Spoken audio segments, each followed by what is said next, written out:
Well, hello and a very warm welcome to Daily Dispatch, a show that gets you all the latest news and updates from the digital ecosystem. I'm Priya Sheth. Thank you so much for logging in, and thank God it's Monday. I'm back with all the top news headlines from the movers and shakers in the digital ecosystem. First up, lending tech platform CreditBee has raised $75 million in a Series C funding round, which has been led by Azim Premji's Premji Invest and South Korea's Mirai Asset Venture. Now, the object is to provide credit to over 180 million new to credit consumers who were not provided with formal credit earlier.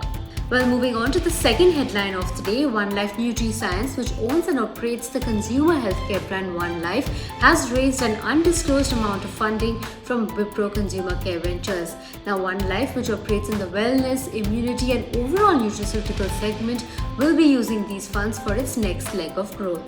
Well, with over 150% growth in daily active users, photo messaging app Snapchat has crossed the 60 million user base mark in India. The company will continue to focus on developing culturally relevant products, community engagement, as well as partnerships in India. Well, moving on to the final headline of today, software service startup Hyber has raised $4 million in debt funding from Mars Growth Capital. The company will deploy the fresh capital to expand sales and marketing efforts as well as grow its overall consumer base. Now, the target is to double its revenues in the years 2021 and 2022. Well, moving on to our second segment, I have with me somebody who has been in the hyperlocal delivery business and is making it big out there. I have Biswas from Dado. Thank you very much, Mr. Biswas, for joining us today on the Daily Dispatch. I want to begin by asking you about 2020. It was a year where things were volatile.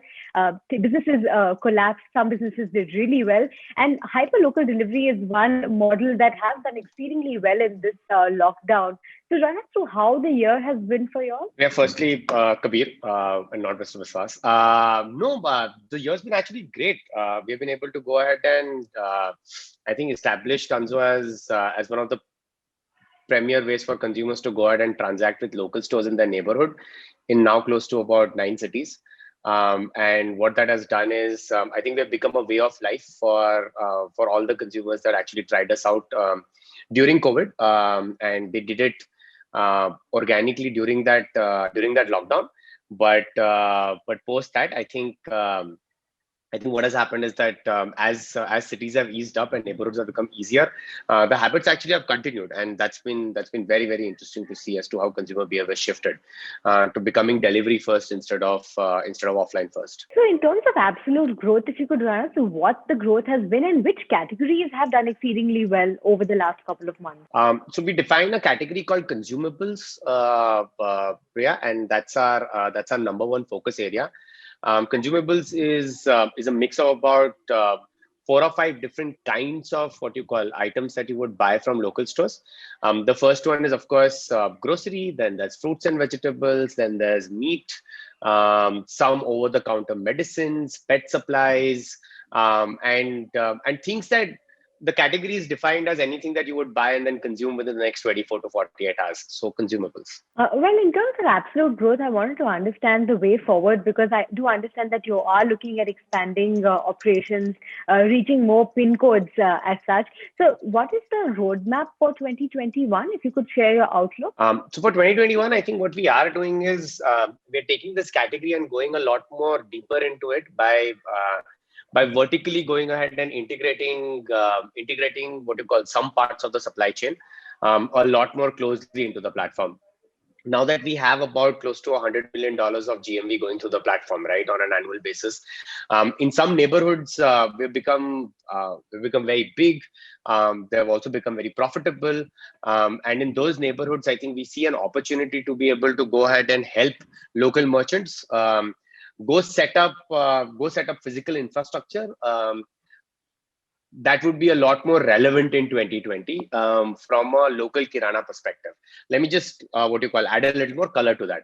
A lot of the local kirana network that exists in India is because of people owning their shops, and a legacy of a particular category of stores running in those shops. So like there is a grocery store, and the grocery stores run in that same fashion for the last 25 years. Similarly for a meat store, similarly for a fruits and vegetable store. And that construct works really well because when a user comes to a bazaar, you're able to go shop from one store to another really quickly. As more and more of these transactions start going online, what it does do though is that consumers are now suddenly having to go ahead and do 5 or 6 transactions to be able to complete their basket, which used to be one bazaar run. Right. And I think what we are enabling a lot of these, what you call merchants, is by going ahead and giving them an understanding of what's really selling in their neighborhood, and for them to be able to expand their business into associated categories, so that from a user perspective, they don't have to go do multiple transactions, but they can do one transaction to be able to fulfill their basket. So what it does is it allows us to go ahead and change a little bit of the um, structure of local retail that's around you and in your neighborhoods. This hyper local delivery model is something that a lot of companies have started, getting aggressive in. Even the bigger players, like for example, Swiggy and Zomato, they've gone ahead and launched local hyper local delivery. So does it concern you, considering the fact that something that has been your core business is suddenly becoming more of a commoditized business across portals? Yeah, so I don't think competition has ever actually gone ahead and worried us. That's the way to think about it, right? I think the singular way to build businesses is to focus on consumers, and capital or competition is not really the way you can build great businesses. And so from our perspective, that's the singular thing that we think about as to how can we make our users' lives better on a day-to-day basis. And every day you make it slightly better. And your users have to keep picking you because you are the better answer for their job to be done. Uh, from a competitive landscape perspective, I think there were a lot of people who actually started what we call doing this during peak COVID. But we have seen a lot of people actually recede from doing this as soon as COVID actually abated. So actually, you can go read up about the same players that you talked about, and some have either stopped the category entirely or are going ahead and letting go of the local store network. Right. So yeah. We actually don't think about competition in that framework. No, but then the fact that players are receding and the fact that we're seeing a lot of people get out of this business, is it because it is difficult to sustain? Is it because there is high cash burn? Is it because there is a lack of resources to give this kind of service to consumers? What is your thought on this process? It's a tough gig, yeah. It's aggregating local merchants who are for the first time coming up digitally, and what do you call? We are pretty much the first presence on a digital platform very often. And so what that means is it is a little bit of category creation. It's also a little bit of what you call making sure that all 3 parts of the platform work in sync really well. There are what you call parts to it that you can learn. But globally, I think it's basically the third wave of on-demand that's happening, right? It started with transport, then it happened on food, and now pretty much all kinds of convenience items are also getting on demand. And sure, we're in this for the long haul. We have seen our economics work. We have been able to grow some of our biggest cities by close to 2.5x on a yearly basis, while actually going ahead and making them profitable. And so I think it's just a difficult thing that you need to keep going at. But the rewards at the other end of it is the size of the prize is massive. You're looking at a market that's multifolds of anything else that's really on demand. It's literally everyday daily essentials that people buy. That are getting delivered to you in 30 to 40 minutes time, and potentially if you're able to build that out and build infrastructure for delivery as well as merchants around it, then you can start building other categories on top of that. So honestly, today it might be diapers that are getting delivered instantly, but what stops from a mobile phone and a book getting delivered in 45 minutes time? We'll most likely want to do this, yes, but not in at least another 18 months time. For the next 18 months time, we are doubly focused on trying to make sure that we stand for one category with our consumers, and we're able to become a daily and a weekly habit with them for a much larger set of audiences than really the innovators and the early majority. So really middle of the belly customers, more TAM has to go up. It has to be a regular habit for people who who are not really migrants, but like live in Malleshwaram, or live in really, settler kind of geos. So there are lots of these problem statements that we need to be able to solve for. That's really our focus for the next 18 months. That imagine 1 million consumers in Bangalore use this on a weekly basis.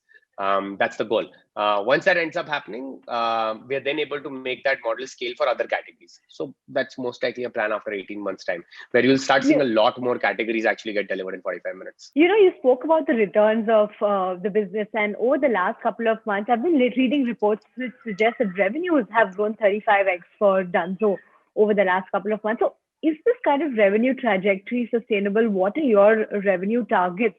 I'm just going to ask you for 1 year ahead instead of looking at a stargazing of the next 3 to 5 years. So over the next 1 year, if you could run us through what your revenue targets and growth targets are. I know that story did catch a little bit of news. So yeah, that was though for 2019-20, right? So this year we will report for 2021. I'll be honest, I can't tell you a multiple because there are still 2 months left. And given how quickly this business grows, that's going to have an impact on what the final number is. But it will be in multiple X's of what you saw in 2020. Right. Recently Dunzo raised about $40 million from investors.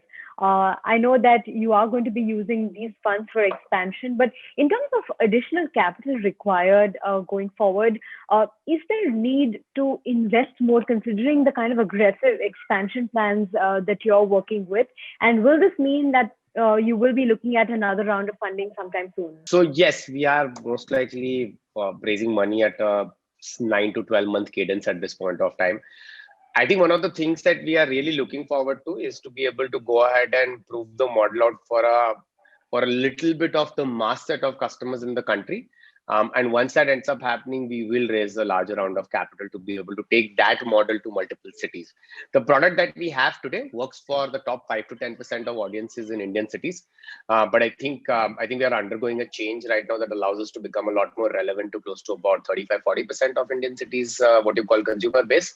So the urban middle class and stuff like that. And I think that's a problem to be able to go ahead and solve for our users right now. It's the next set of users for everything that we hear from them we'd like to be able to solve for. Once that becomes relevant to that set of an audience, then we'll be able to take this to about 10 odd cities. So the capital that we raise after this will be to go ahead and expand it to 10 odd other cities. The model that we go ahead and expand in one city for the middle of the belly consumers. But that's the singular focus for this year.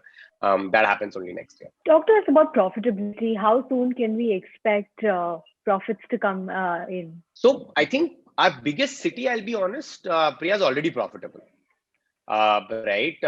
Second biggest city is nearly CM1, CM2 profitable. And the overall business is gross margin profitable.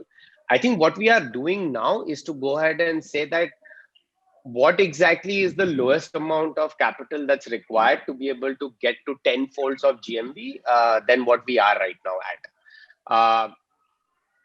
I don't think the goal is to become profitable for another 2.5 years time. But at the point of 2.5 years, when we actually go ahead and have about $1 billion of GMV, at that point of time, the opportunity to be able to become, actually it comes a little earlier. It comes at about $650 to $700 million of annualized GMV, which comes in at about 45 to $50 million monthly. We are right now at about 9 monthly, right? So I think at that point of time is really when we go ahead and try and push the pedal in terms of making the entire business profitable. But I think that's only possible if we do three things really smartly. The first is we never let our overall fixed costs go beyond $2.5 million a month. Second, we build the business and our overall growth in a fashion that's not very heavily discounted. Because in India, if you build a very heavily discounted business to grow really quickly, unfortunately, users, when you start tweaking the pricing, they tend to have a lot of what you call apprehension in terms of paying the actual money that you are supposed to pay for making the business profitable. That's the second one. And the third one is to just make sure that you go ahead and launch in geographies that are going to be consistently profitable. So now we have a playbook that works really well for us to be able to drive profitability down. So we should be able to go ahead and get to that juncture in about 2.5 to 3 years time. At least that's the goal. All right. On that note, we wish you all the very best and we hope that your playbook succeeds going forward. With that, thank you very much for being a part of Daily Dispatch on Your Story. Thank you so much. Well, with that, we're completely out of time on this show. Thank you so much for joining in on this special edition of Daily Dispatch. I'll see you tomorrow at 5 p.m. Goodbye and see you tomorrow.